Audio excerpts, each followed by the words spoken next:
All right, Shalom. First and foremost, giving all praise, glory, and honor that's due to Yahweh Bahashem, Yahweh Shai Bahashem. Hakwadash and double honors to the elders and the apostles at Great Millstone who rule well. Peace and blessings to the hopeful elect, Shalom. To you brothers out there preaching and teaching in truth and sincerity, Shalom Barakatham. And we're going to read Jeremiah chapter 31, starting at verse 22.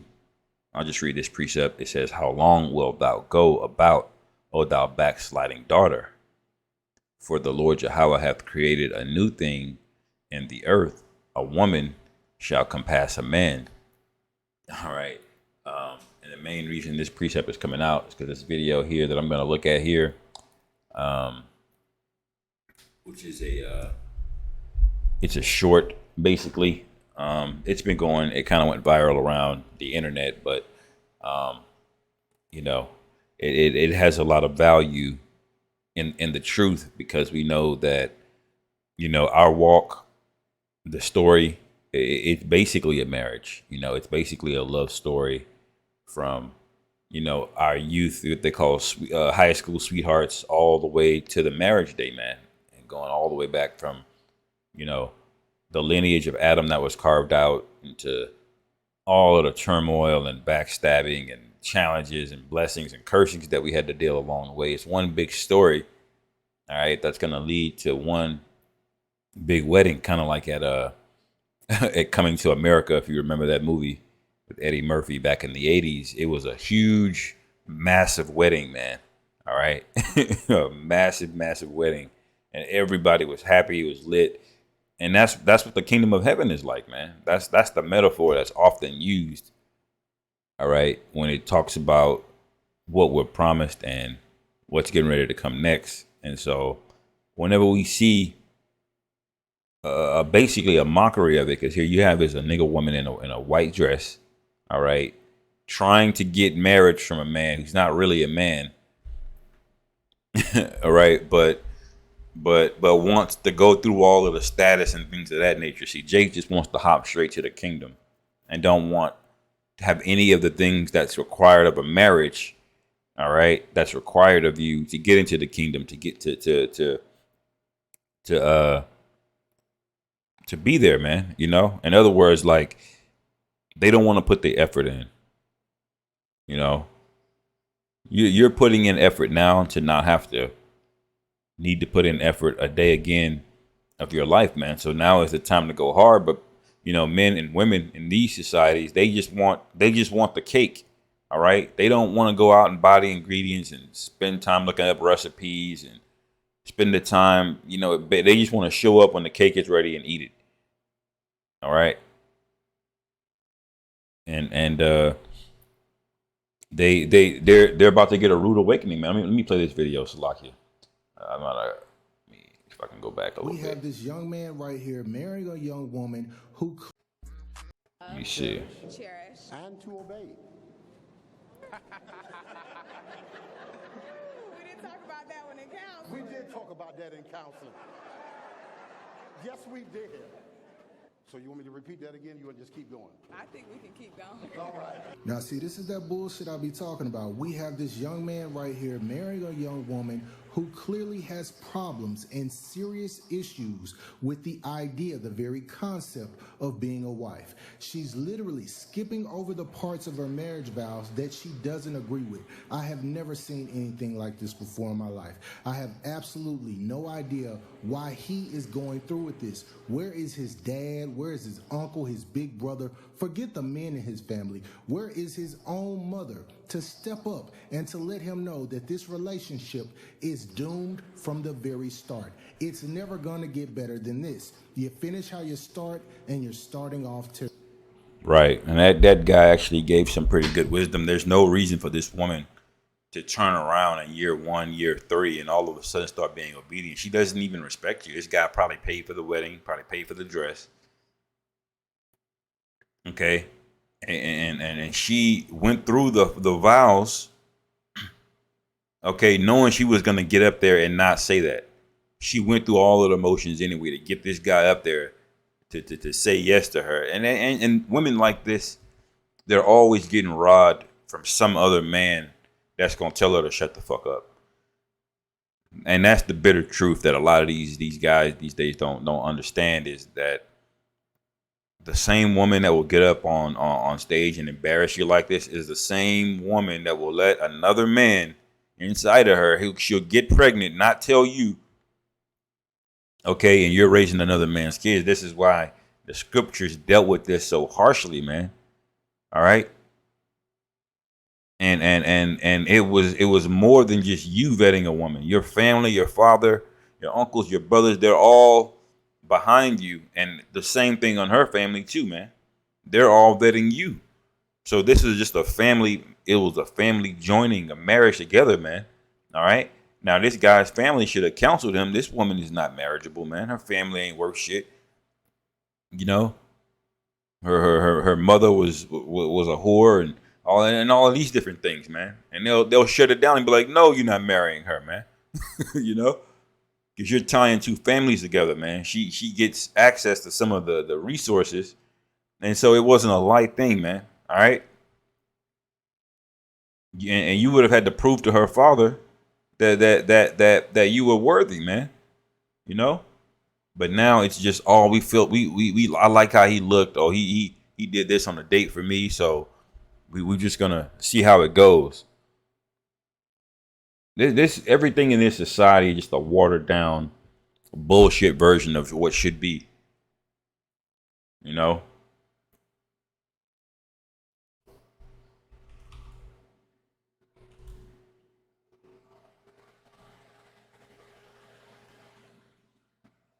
Proverbs 31:10. All right.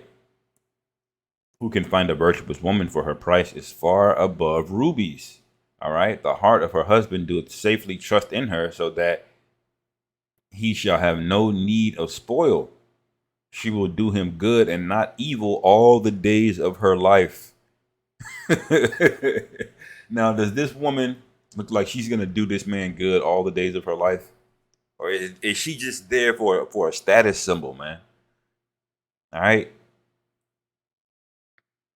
Now, there's plenty of precepts. You can go to Ecclesiasticus, Sirach. You can go to Ecclesiastes about how wicked the woman can be, and we know these things. This is how evil came into the world, you know, through Eve and then through Adam. All right, and all of that stuff. But it's important to know what should the woman be that's standing up here that this guy is hitching half of his resources to, because one of the main reasons she's up there is because she knows also that not only can she trick you by not saying her vows and embarrassing you, but once you sign that paper, man, she can use Esau against you now, man. She's now entitled to half your resources, all right, and child support if you have a kid by her, alimony depending on the state you live in, you know. Proverbs 31:13, she seeketh wool and flax and worketh willingly with her hands. All right. That's a woman that's like, oh baby, you got a you got a tear in your garment. Let me fix that. You know what? I'm gonna make you a nice one, a wool one. The winter's coming up. I'm gonna make you a wool one. You know, that's a woman. You ain't even telling her to do all that. She's just doing it. All right. She sees your joints are inflaming a little bit, so she switches up the herbs, puts the different herbs in the food. You know, a woman is supposed. That's why the scriptures say a good woman is like a great treasure, man. All right, but it says that in verse 10 in a roundabout way. It says, "Who can find a virtuous woman? For her price is far above rubies." All right, going back down. Verse 14, she is like the merchant ships. She bringeth her food from afar. All right. What does that mean? You know, Patrice O'Neal had a skit where he says he speaks about the woman, you know, being around him. And he said he says men want you. Men want to be alone, but we don't want to be by ourselves. All right. And he went into the skit basically saying listen, just leave us alone. We want you in the house. We want you, you know, we want to know that you're there, but we don't want you right next to us all the time talking. All right. You know, he said he wants you in a corner somewhere, you know, in a vent, on the roof, anywhere. Just not, you know, breaking up his peace. All right. And that's how a good woman is, man. She's not, you're sitting down watching television. She's not up your ass. Let's watch this. Oh, have you seen this before? I don't like this show, you know. And she thinks she's just being her, but she's annoying the shit out of you, man. And then you'll tell her and she'll be like, well, why? You know? Won't even take the feedback. But a good woman, she knows, man. She understands a man needs some degree of space. Not all the time, but a lot of the time. And so what she'll do, she'll bring the food in from the kitchen and she'll just go back to her room or doing whatever she's doing if she knows that you're doing something. All right. And women today just don't understand that, man. This is ridiculous. All right. Now you see why the Lord didn't even allow there to be open dating markets. All right. Families had to decide who was marrying who. There was no hit it and quit it culture. All right. There was no having sex with a woman and then putting her away. No, you have sex, you're married, and that's that. And you better do right by her. And you better had gone to her father, man. All right. And what does the man get in return? This woman, a woman that's more precious than rubies. But see, a lot of times you'll pay a dowry for a woman, go through her father, do all of that. And the woman is still a damn demon, man. You know? Verse 15, she riseth also while it is yet night, and giveth meat to her household and a portion to her maidens, man. So this is a generous woman, not a selfish woman. All right. And notice it said her maidens. Now, what were maidens back in the day? Maidens were helpmates to the woman, and the woman was the helpmate to the man, and the maidens were the helpmate to the woman. All right. And what did the maidens do? They helped around the house. They helped clean. They helped fetch water, whatever it was there to do. And they would also bear children for her husband as well, man. That didn't make them the wife. That's up to the man who's the wife. And the scriptures tell you not to make a heathen your wife over an Israelite woman, right? But if you had two Israelite women, one was a maiden and one wasn't, man, that's up to the man who's going to be the wife, who's the maiden. But see, a good wife understands the order that she's chosen as wife, and she's going to serve the rest of her household, man. You got women here that you even look at another woman and she's giving you hell in public, in the middle of a restaurant, Walmart, wherever. She's wilding the fuck out just from a look. When the scriptures tell you a righteous woman is not only is she not threatened by that, all right, she sees it as a household and something to build up. All right. There's a share and division of labor going on. All right. A woman is sometimes has a menstrual cycle and you can't be around her for a week. And then what? You have handmaidens to step in, not just for sex with the husband, for various things, man. All right. That's why usually, man, when a man in the ancient world was monogamous, that usually meant he was either poor or middle class, you know, like having a bunch of women was something for the upper middle class brothers that are doing it a little bit well, knows how to flip flocks a little bit better than other brothers, you know, or he was of nobility, of a royal line, you know. Other than that, man, a lot of men just had the one woman, and that was a strain, man, as opposed to having two. But verse 16, it says, she considereth a field and buyeth it. With the fruit of her hands, she planteth a vineyard, man. All right. She girdeth her loins with strength and strengtheneth her arms. She perceiveth that merchandise is good. Her candle goeth not out by night, man. That means she's not fat. All right. Translation, she's not an obese fat woman that can't go outside and do something basic like pick herbs. Nowadays, these women hit a flight of stairs and they out of there, man. You know, don't even go in the bedroom. They can't, ride. They knees hurting. You can't have them on top of you, okay? and now we know that being that size and that weight has all kind of implications on how cancerous your body is and your ability to have kids. It's a strain on fertility and everything, man. All right. The scriptures say she girdeth her loins with strength and strengtheneth her arms. That means she's active, man.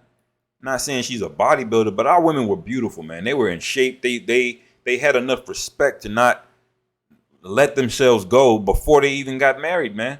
It used to be back in the 60s, 70s, 80s, a woman would wait a couple years after she got married to start, putting on weight. Now you don't even get that no more, man.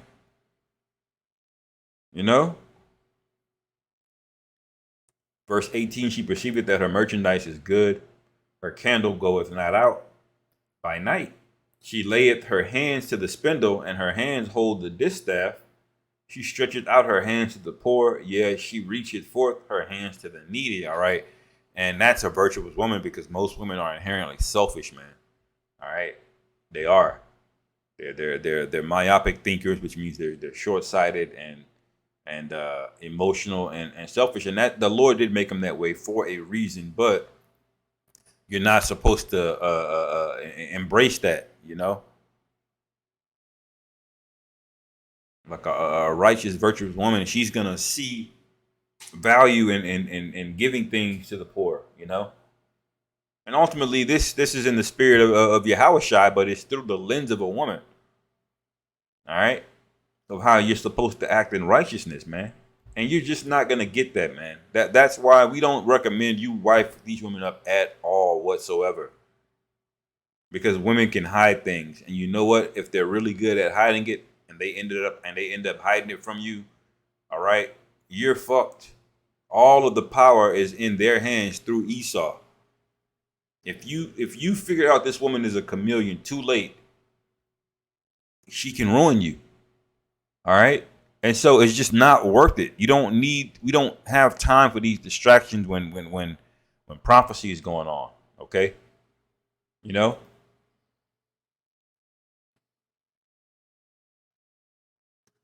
This whole actually, I'm gonna go down a little bit further and I'll close it out. 22, she maketh herself coverings of tapestry. Her clothing is silk and purple. All right. Her husband is known in the gates when he sitteth among the elders of the land. She maketh fine linen and selleth it, and delivereth girdles unto the merchant. All right. So she's helping you with the business, man. All right. And the husband may tell her it may not be linen that the husband has her make. He may tell her, look, prepare these herbs. There's a need in the market. There's a lot, this herb is they're running low in this area. So start making this. All right. Whatever it is, the man will do it. But the point is this is a woman that's helping you build a household. A true helpmeet, a helpmeet in the truest sense of the word, not just sex. All right.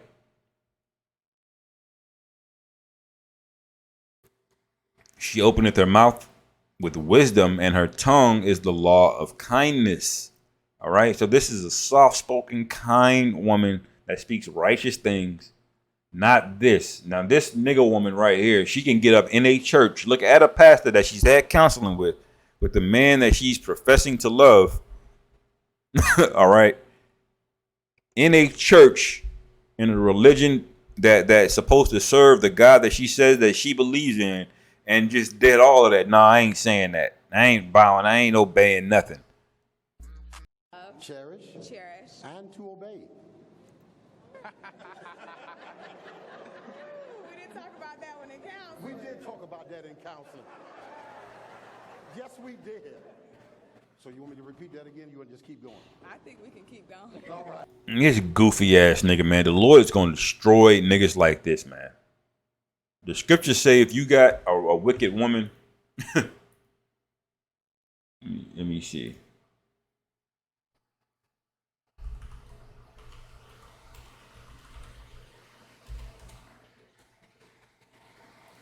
I believe that's in the Apocrypha in Sirach. Yeah, Sirach 26. This whole chapter is good too. This really gets on women hard, but the main point is